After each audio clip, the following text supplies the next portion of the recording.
Since 1917, when Pearl Chase started the Unity Shop, it was called the Council of Christmas Cheer. It was then housed at the neighborhood house.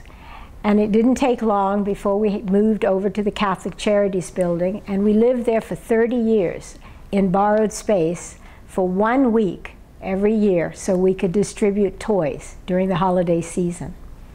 I came along 35 years ago, and the thing that I learned was that people needed help year-round, not just during the holiday season, and so many people expressed that need to me that I thought that that would really be a good idea. We recognized that the space was not big enough and that we needed a place for people to come year-round for food and clothes and the things that they needed.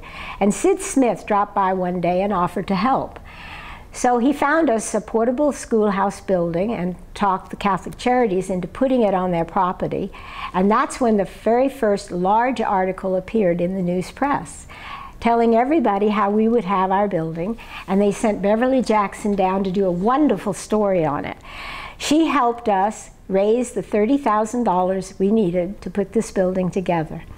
We were only there about 3.5 years, and then the Catholic Charities needed the space, so we went to Kenny Loggins and asked Kenny Loggins if he would help us.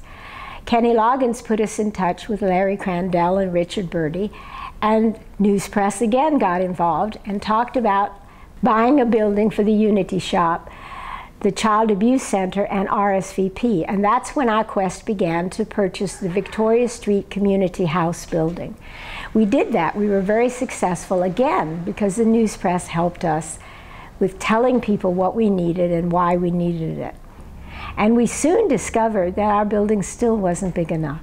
So we asked again. We asked the News Press for help. And of course, they responded in a grand manner by doing wonderful articles about our need. And Mr. Pierre Claessens read one of the articles. And having visited us and seeing that we really did do a wonderful job in serving the community with food, which was his passion, he gave us a $1 million grant.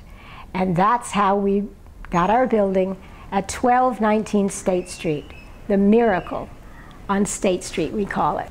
The Unity Shop is actually first response for disaster preparedness and emergencies right here in Santa Barbara County. And to further insulate us from market changes, economic downturns, if we had our long-term debt paid for, it's about $1.5 million, we would be invulnerable and protected from the kinds of changes that cause donors to be hesitant and to cause more people to show up requesting needs and requesting services from the Unity Shop. That would be really helpful.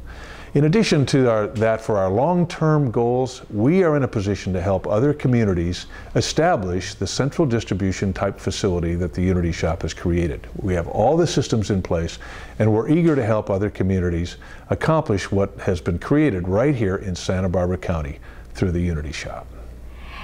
There are many, many people, the young and the old, the rich and the poor, and people from all races, creeds, and colors that come together to make this program possible. We could not do it without the help of so many. Thank you, News Press, for being one of our biggest supporters throughout the years. For 90 years, when I look through our book and I see how many articles you've written about what we needed and helped us get it. Thank you from everyone that we help.